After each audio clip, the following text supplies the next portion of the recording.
E aí, pessoal, como é que vocês estão? Agora a gente chegou na nossa última aula de vitaminas hidrossolúveis.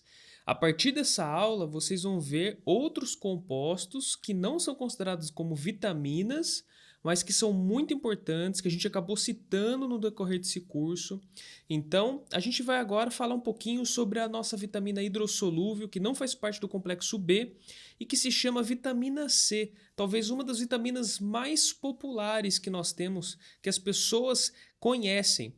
Então, como início, vamos falar um pouquinho do histórico dela aqui para vocês entenderem melhor. Essa vitamina é antiga, pessoal. Lá, desde 3.000 anos antes de Cristo até mais ou menos 500 anos antes de Cristo, já se relatava sobre uma doença específica que a falta de vitamina C atinge e é principalmente relacionada a ela. Inclusive, o nome da vitamina C é por conta dessa própria doença, que é o escorbuto. Então, existiam relatos do escorbuto há muito tempo atrás pelos egípcios, pelo próprio, digamos, pai da medicina moderna, que alguns chamam, pelo próprio Hipócrates, né, um autor muito famoso que dizia que a origem das doenças estava relacionada com o próprio intestino, coisas muito interessantes que ele falava antigamente. E aí, no século XVI, no século XVII, os navegantes, né, esse é um pessoal que sofreu muito com o escorbuto, o pessoal que viajava através de navios, de barcos, eles viram, né, conhecem a doença, os males que essa doença poderia causar e uma possível cura por frutas cítricas, tá? E, entretanto, a doença, mesmo com esse conhecimento que frutas cítricas poderiam ajudar, em algumas latitudes, em algumas regiões setentrionais, onde os vegetais eram escassos e a alimentação desse público, dessas pessoas, era muito limitada, a doença persistia. Lá em 1753, um autor chamado James Lind publicou a The Treatise of Scurvy. Scurvy é o próprio escorbuto. E aí ele fez um experimento com marinheiros que receberam ou vinagre, ou água do mar, ou cidra, ou uma fruta cítrica, tá? E ele viu nos resultados, tá bom, dele, que a fruta cítrica estava relacionada com a cura do escorbuto, que os sintomas desapareciam. Entretanto, esse autor não foi muito feliz nas interpretações dos resultados que ele teve. Ele associou não somente a falta da vitamina C de um possível composto presente na fruta cítrica, ele associou a fruta cítrica como um agente que cura o escorbuto, mas ele associou equivocadamente um fator causal, atribuiu um fator causal para essa doença como fatores climáticos. Então, o clima do lugar, a umidade, ele atribuiu esses fatores como os agentes causadores, sendo que na verdade era muito mais simples e a gente sabe que principalmente o escorbuto é pela falta da vitamina C presente nas frutas cítricas. Em 1795, tá, a Marinha Real Britânica ela tomou uma medida obrigatória, entre aspas, porque não era necessariamente obrigatório de ser cumprido, mas era um estabelecimento de uma recomendação da ingestão diária de 28 gramas de sucro de frutas cítricas para marinheiros com mais de 2 semanas de bordo. Eu falo isso porque, apesar desse ano aqui, que foi comentado sobre essa proposta, somente em 1858, com o Merchant Shipping Act, que realmente foi oficializado e obrigatório esse consumo de frutas cítricas como forma de prevenção a essa doença, o escorbuto.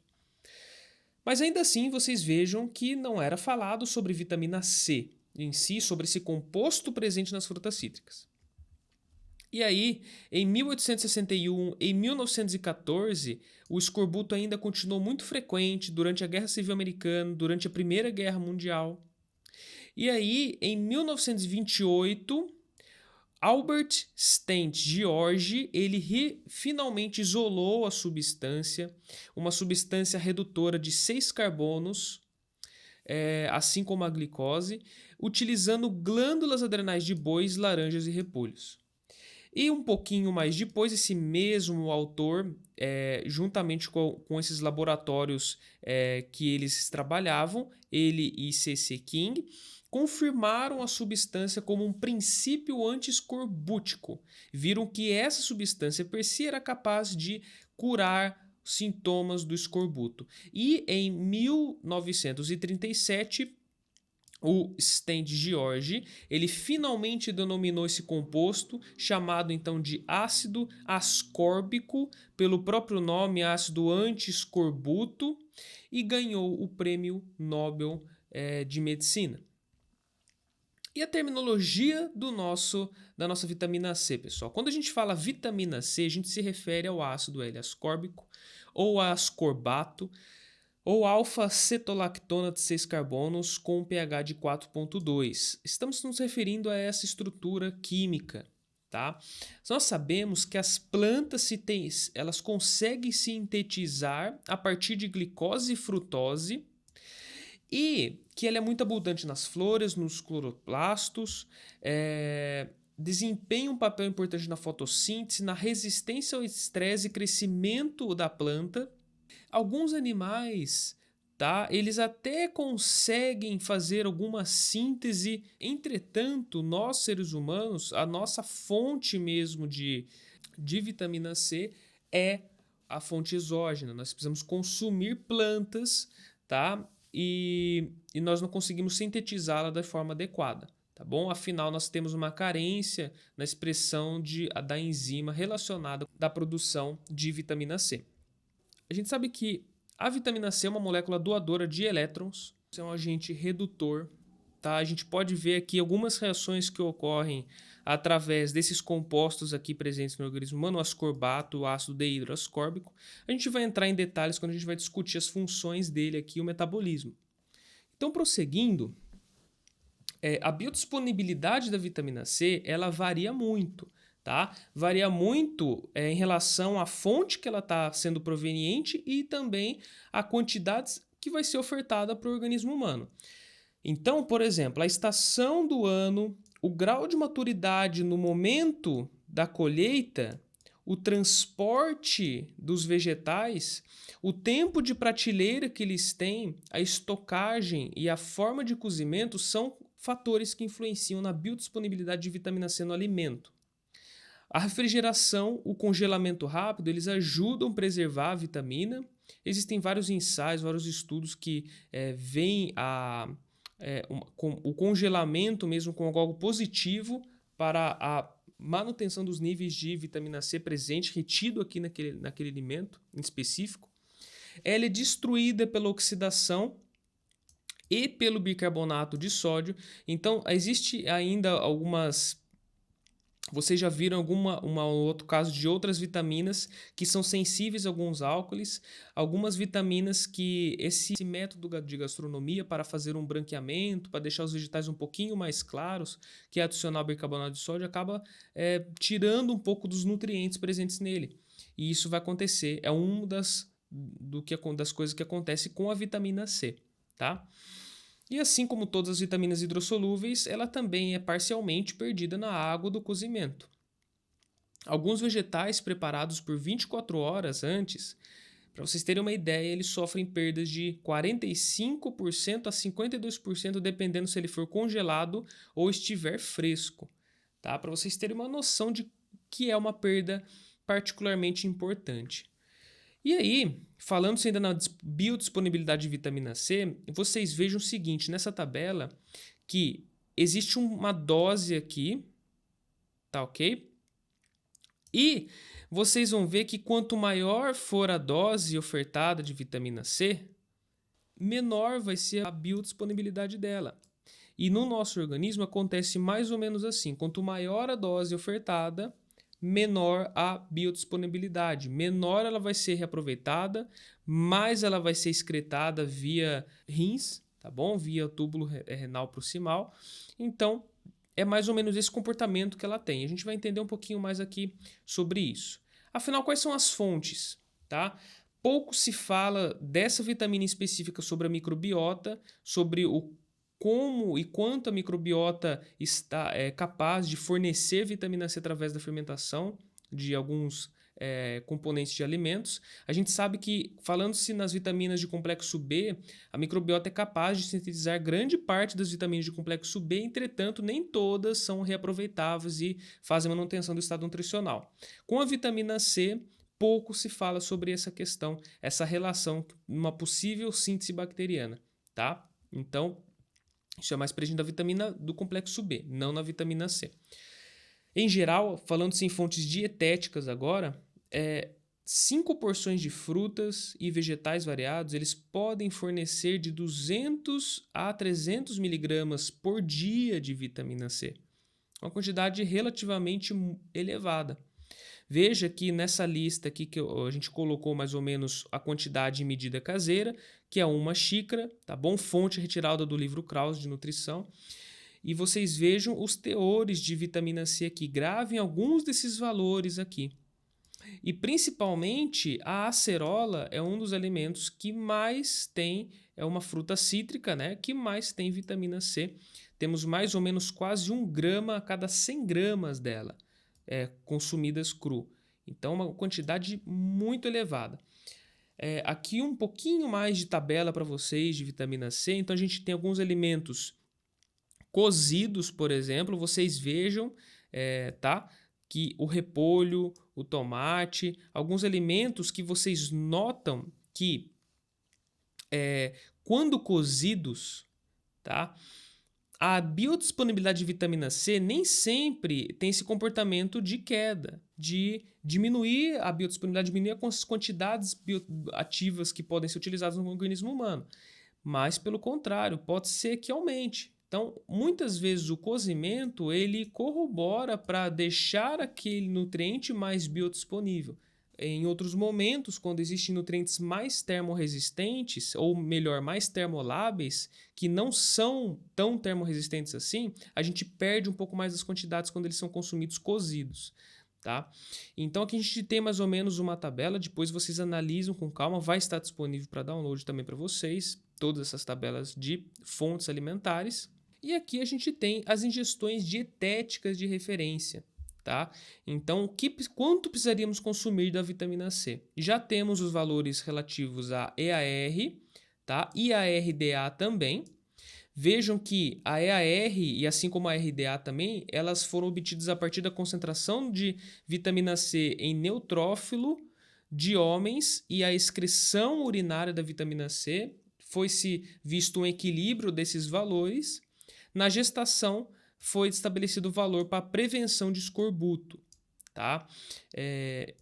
Aí se estabeleceu-se, então, portanto, níveis adequados de vitamina C que deveriam ser consumidos diariamente. Parecem que são níveis adequados não somente para a prevenção de escorbuto, como também para a manutenção da saúde, dos estados fisiológicos de todos os sítios endógenos onde a vitamina C realmente atua, e também para a prevenção de doenças relacionadas com a falta da mesma.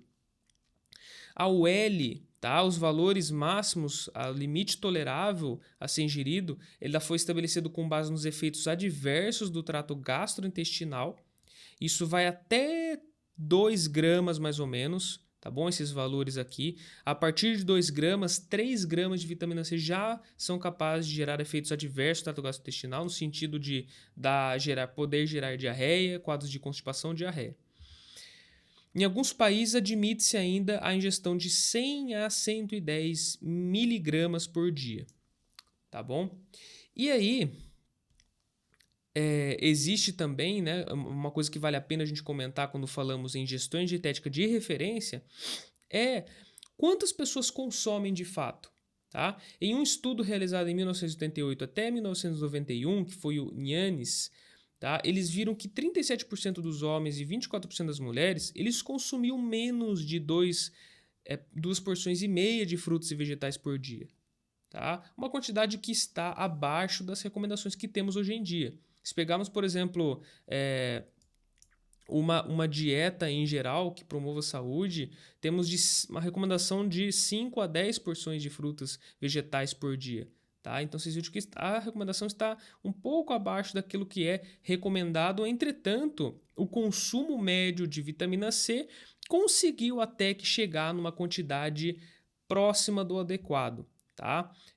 Até mesmo chegando a uma quantidade estabelecida já nas RDAs. Bateu na trave, mas chegou lá. E 8% dos fumantes apresentaram deficiência. Aqui a gente vai falar também que os fumantes são uma população específica, pois eles precisam, né, de acordo com as necessidades de vitamina C deles, eles precisam de um pouquinho mais de vitamina C do que as outras pessoas. Bom, pelas condições da próprio estresse oxidativo relacionado à ingestão da fumaça. E agora vocês têm o nosso exemplinho aqui que eu sempre deixo para vocês. Agora vamos fazer um pouco diferente. Vamos pensar um homem, 45 anos, fumante, tá? As necessidades dele vai ser mais ou menos de 130 miligramas por dia de vitamina C. Quanto ele precisaria consumir de alguns alimentos aqui para ele atingir as quantidades recomendadas, tá bom? Sendo que aqui, né, temos aqui... quando tem um alimento aqui embaixo, as versões dele, só para vocês entenderem um pouquinho melhor. Aqui, né, se trata do brócolis mesmo, tá joia? Bom, e aí é o seguinte, vocês vão ver e vão perceber que, por exemplo, ó, uma xícara de morango, tá? Vamos pegar um exemplo aqui, vocês já vão ver que vai dar 106 miligramas de vitamina C aqui. Uma xícara de morango. Se ele fizer um suco de morango aqui com uma xícara de morangos crus, ele já vai atingir quase 100% da recomendação dele por dia. Então, se ele comer mais ou menos as outras porções de frutas e legumes, ele atinge facilmente essas recomendações de vitamina C. O que contraria infelizmente, que a gente tem muitas pessoas, até profissionais da saúde, da área de nutrição, dizendo que não é fácil consumir vitamina C e que seria necessário uma suplementação. A gente vê que mesmo para o público que mais precisa, que são os fumantes, a gente atinge facilmente uma recomendação de vitamina C através dos alimentos, tá? Mas a gente vai acabar discutindo, será que realmente, então, a suplementação ela é necessária? Ela previne resfriado, previne gripe? Ou ela tem algum papel extra no organismo humano em relação a algumas doenças? A gente vai acabar falando um pouquinho sobre isso. Então, como que a vitamina é absorvida no nosso organismo? Tudo começa, né, ou na nossa mucosa bucal, ou no nosso estômago, ou no intestino delgado. Então, ela vai ser absorvida por esses meios. A absorção dela vai se relacionar muito com a dose que vai ser administrada. Uma dose de 1 grama, por exemplo, de vitamina C é absorvida 50%. Tá? Enquanto uma dose um pouco menor de 20 miligramas é absorvida em 98%. Para vocês verem que existem mecanismos saturáveis aqui de absorção de vitamina C. Portanto, quanto menor for a dose, mais eficiente vai ser essa absorção. Tá? Mas vocês vejam aqui que 50% desse valor é maior do que 98% desse valor aqui. Portanto, se for uma ingestão muito elevada, vamos supor, uma ingestão de um suplemento de 1 grama, se ele absorver 50%, vão ser retidos no final 500 gramas. Enquanto 98% aqui da ingestão retida dos 20 miligramas vai ser próximo de 20 miligramas mesmo. Então, assim, tudo vai depender de acordo com a oferta e o propósito que está sendo ofertado aquele determinado suplemento ou alimento. Tá legal? O ácido deidroascórbico ele é mais absorvível que algumas outras formas reduzidas. E no nosso organismo, nós temos mais ou menos 20 miligramas por quilograma de peso de vitamina C. Se o indivíduo pesa 100 quilos, ele tem, portanto, 2.000 miligramas de vitamina C presentes no organismo. Essa quantidade ela não é tão bem armazenada como a vitamina B12, por exemplo. É uma quantidade que é diariamente excretada. E a gente sabe também que se essa quantidade for menor do que 1.500 miligramas, tá, no total, o ácido ascórbico e o ácido deidroascórbico eles são mais reabsorvidos pelos túbulos renais. Então, os nossos próprios rins, eles são grandes controladores do estado nutricional de vitamina C, porque se ela tiver em menores quantidades no nosso organismo, eles vão realizar um papel de absorção maior. Então, vai ser mais bem reabsorvido nos túbulos renais. Tá legal? Quando falamos nas células, transporte da vitamina C para dentro da célula, ela vai se dar basicamente por dois métodos, tá? Que é um método indireto e um método direto. A gente vai discutir um pouco mais sobre isso. Então, quando a gente fala no método direto, falamos no ascorbato, em transportadores sódio dependentes, também chamados de transportadores de vitamina C, sódio dependentes. Esses transportadores também se encontram no intestino, no fígado, nos rins, tá? São chamados de ou SVCT ou SLC23A. Existe a versão 1 e a versão 2, existem dois tipos deles. E o mecanismo que é realizado de forma mais indireta é a relação ao ácido deidroascórbico, porque essa forma específica da vitamina C ela é transportada juntamente com os glúteos, que são os transportadores de glicose da célula. Tá? Então, isso é feito por transporte facilitado, podemos dizer que é uma reciclagem de ascorbato, e ele é estimulado pela insulina, tá? Inibido pela glicose. Então, é o mesmo funcionamento da absorção de glicose para dentro da célula, tá joia? Por isso que é um transporte indireto, que ele vai lá junto dentro da célula de intruso, tá? Junto com os glúteos. E aqui eu coloquei para vocês também os diabéticos, por exemplo, que têm uma resistência à insulina. Acontece basicamente a mesma coisa. Nos diabéticos, o que a gente vê é que tem pouca glicose retida para dentro da célula, assim como pouca vitamina C também. E a glicose plasmática é mais alterada, é um pouco maior. E no diabético a gente vê também que a vitamina C plasmática se encontra elevada também, assim como a glicemia. Porque um dos transportes que é realizado pela vitamina C dentro do organismo humano é feito juntamente com a absorção de glicose. Então, se um está deficitário, se existe uma falha nesse mecanismo aqui da glicose, também vai existir uma falha no transporte da vitamina C. Mesmo que exista outro transportador aqui, esse não deixa de ser um mecanismo de absorção para dentro da célula, tá? Nós sabemos que se ficarmos 6 semanas até, tá, com a vitamina C no organismo sem consumir nenhuma fonte, é um tempo suficiente para começar a aparecer alguns sintomas de escorbuto. Então vocês vejam que, apesar de ela ser diariamente excretada, não é tão simples desenvolver o escorbuto. Mais ou menos aqui às 6 semanas ou de 40 a 80 dias, os aparecimentos dos sintomas relacionados com o escorbuto, com a falta da vitamina nas reservas corporais. Tá? Então demora um pouquinho até a gente depurar isso, afinal os nossos rins em baixas quantidades séricas de vitamina C, eles fazem um reaproveitamento melhor da vitamina, tá bom? Eles evitam depurá-la nesse ponto.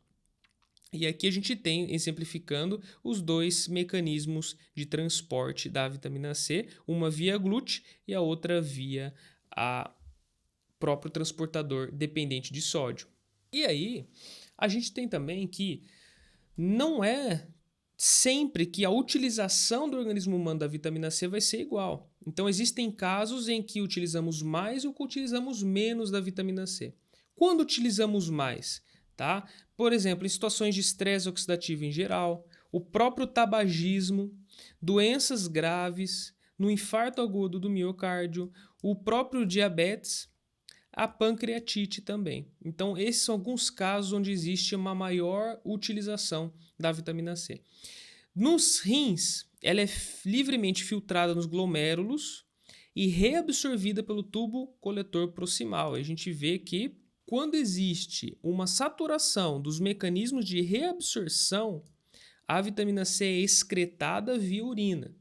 Tá? Então, esse mecanismo de reabsorção ela é excretada. Por que é importante a gente saber isso? Imaginem só uma situação de deficiência de vitamina C, uma administração de um suplemento. Esse suplemento ele vai superar a quantidade, ele vai acabar saturando aqui esses mecanismos de reabsorção. Tá?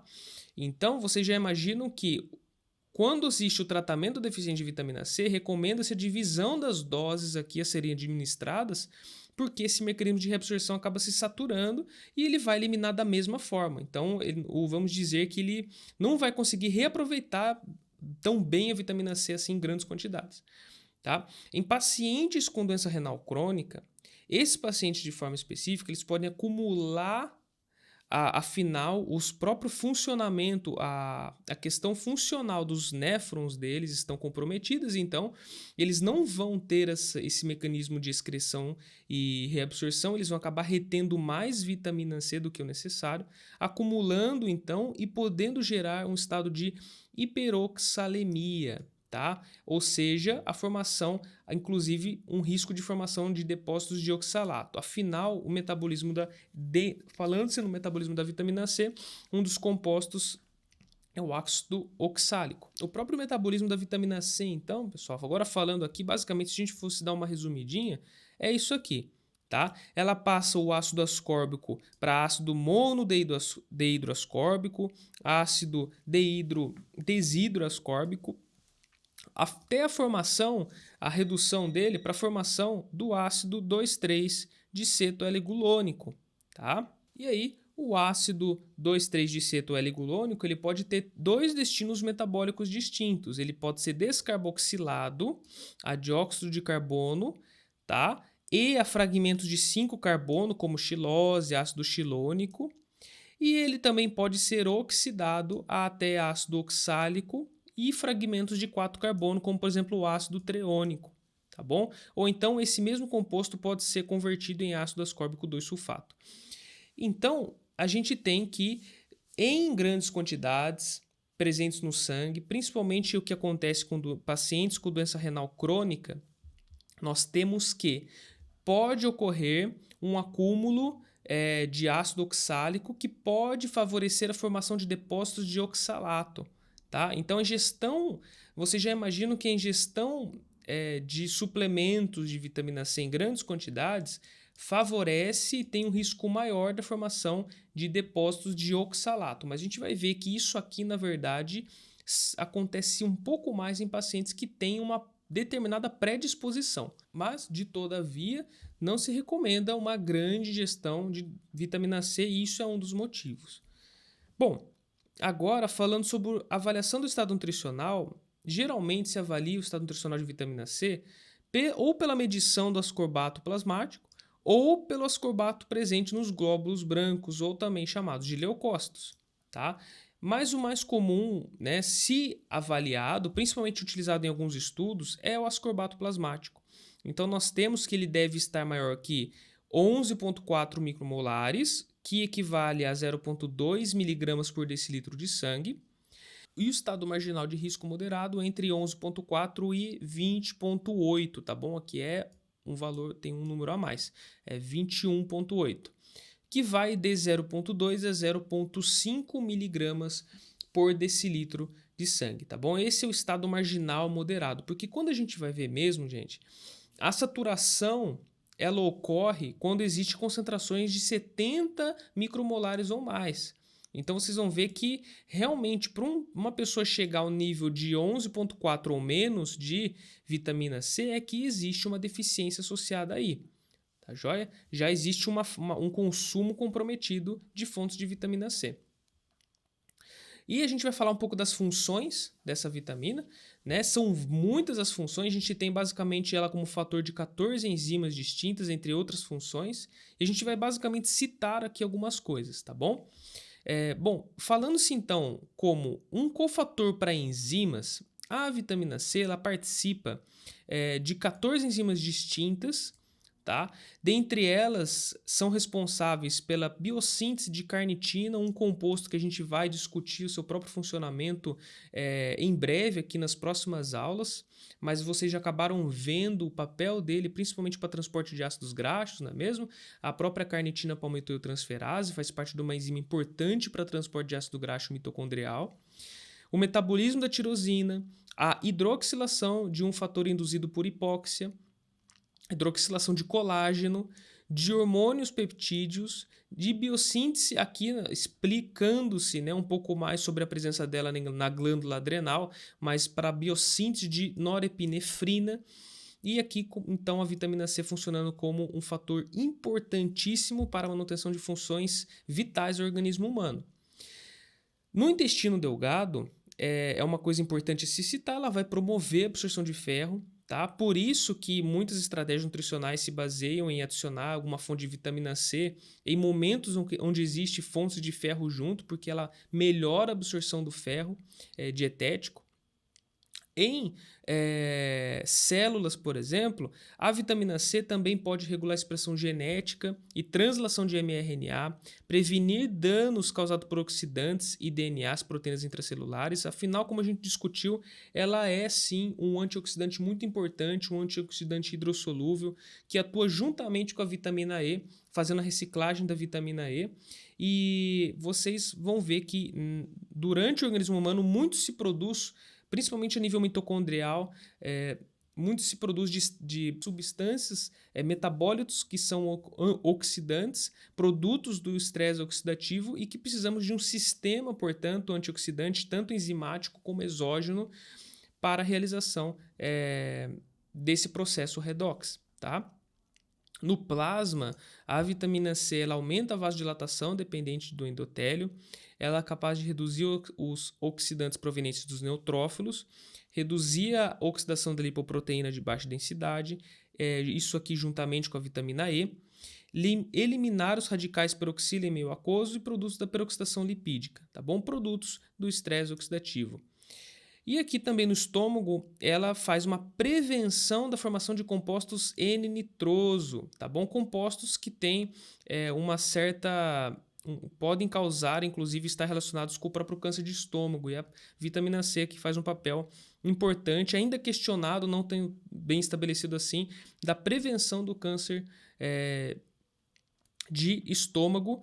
Vocês vão ver que existe muita vitamina C no estômago mesmo, né? Em comparação ao plasma, ela se tem bastante quantidades no suco gástrico e a gente vê um possível papel dela aí para evitar a formação de possíveis compostos cancerígenos. Além disso, ela também pode ter uma função pró-oxidante. A gente observa mais essa função quando existem alguns estudos que exacerbam na dose de vitamina C, que dão doses maiores do que o recomendado, fazendo com que ela tenha mais esse papel pró-oxidante. Então, não sabemos até que ponto isso os níveis fisiológicos de vitamina C respondem a esse fator aqui. Mas a gente tem que, quando existe esse efeito pró-oxidante, existem coisas que não são tão interessantes assim que acontecem. Por exemplo, o dano ao DNA, a própria decomposição da peroxidase lipídica levando ao dano do DNA.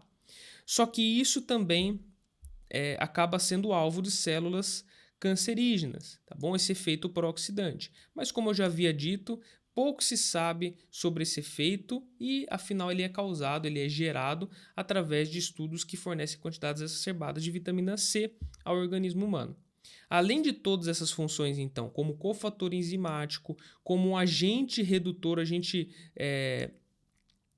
de importante ligação com o ferro e um agente antioxidante muito importante a nível do núcleo celular, a nível de células, plasma e estômago, nós temos outras funções aqui, tá? Como a estabilização do próprio RNA, de genes específicos como colágeno, como elastina, como receptor de acetilcolina, citocromo P450 importantíssimo para metabolismo, né, de muitos produtos ali no nível do fígado, e o NF-κB, integrinas de colágeno e marcadores de osteoblastos. Então, ainda se discute sobre a importância da vitamina C a respeito da própria regulação da produção de colágeno, a regulação da saúde óssea, sobre alguns outros aspectos que também são discutidos, tá? Mas para vocês verem que a ação é sistêmica. Agora, falando um pouquinho mais sobre a deficiência da vitamina, o primeiro sintoma que a gente relaciona com a deficiência é a fadiga, tá? E isso aqui em adultos, obviamente. Em concentrações menores do que 5 micromolares, vocês vejam que aí é uma concentração bem baixinha mesmo, né? Visto que nos exames pode-se chegar até mais de 30, de 40, se satura o nível de vitamina C com 70 micromolar. Então, nesse nível baixinho a gente vê hemorragia, já vê hiperceratose também, que é um dos efeitos no tecido conjuntivo relacionado com a vitamina C. Em crianças e lactentes, nós observamos a doença de Moeller-Barlow, que é também chamada do escorbuto infantil, Essa doença aqui ela causa lesões em tecidos mesenquimais, uma cicatrização prejudicada, edema, hemorragias, fraqueza nos ossos, cartilagens. Nós vemos aqui então o possível efeito da vitamina C na transcrição daqueles genes relacionados ao colágeno específicos que a gente acabou falando e também a osteoblasto, atividade dos osteoblastos. O próprio dente, tecido conjuntivo, problemas no crescimento. Então, vemos algumas das coisas que a vitamina C, a falta dela em crianças lactentes são presentes, tá bom? Todos esses sintomas aqui, tá bom? Exceto o problema no crescimento mesmo, são presentes também nos adultos, tá bom? Só que os adultos ainda se vê bastante gengiva demasiada, uma gengiva com sangramento, perda dos dentes, letargia, fadiga, dores reumáticas, lesões na pele, alterações psicológicas, tristeza, estados depressivos e atrofia muscular, tá? Bom, então esses são alguns dos sintomas que são oriundos da deficiência de vitamina C. Portanto, quando falamos na deficiência, relacionamos muito com o próprio escorbuto, tá? Que é a doença que ela está tão relacionada assim. E o tratamento da deficiência é com doses distribuídas ao dia, tá? 3 vezes ao dia, dose de 100 mg. Você vê que é uma dose modesta, tá?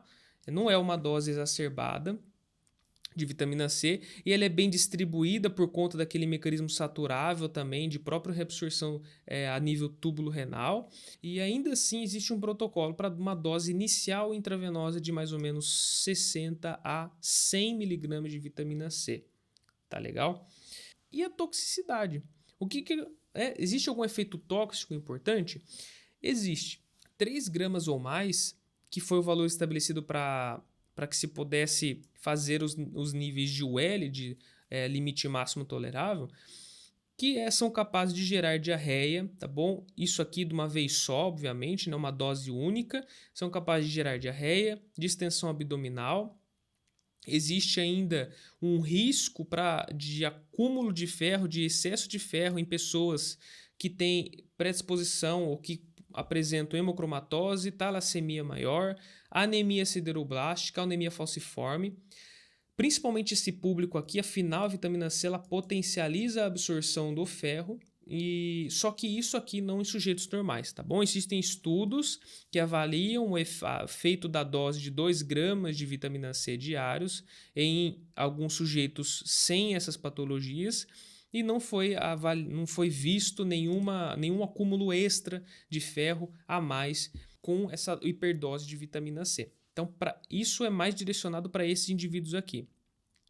Existe também o risco de hiperoxalemia, afinal, um dos metabólitos da vitamina C é o ácido oxálico. Então, isso aqui, para pacientes com doença renal crônica, começa a aparecer já com doses maiores que 500 mg. Para esses pacientes que já têm a função renal comprometida.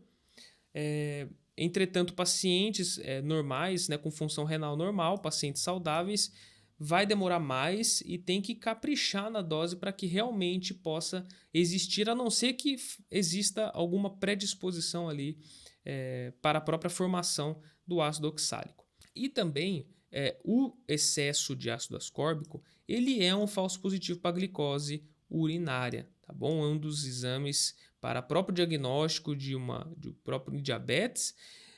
O excesso da vitamina C ela pode servir como um falso positivo. Portanto, é uma vitamina que tem efeito um pouquinho mais tóxico do que outras. Entretanto, como a vitamina de hidrossolúvel, ela é facilmente depurada, depurada diariamente, principalmente via urina, devido à sua hidrossolubilidade. Então, não é tão simples assim desenvolver efeitos tóxicos, a não ser que sejam doses cavalares, mais de 3 gramas de uma vez só, tá bom? Mas vocês vejam que nada justifica uma dose tão elevada assim e que os alimentos são suficientes para suprir essas doses.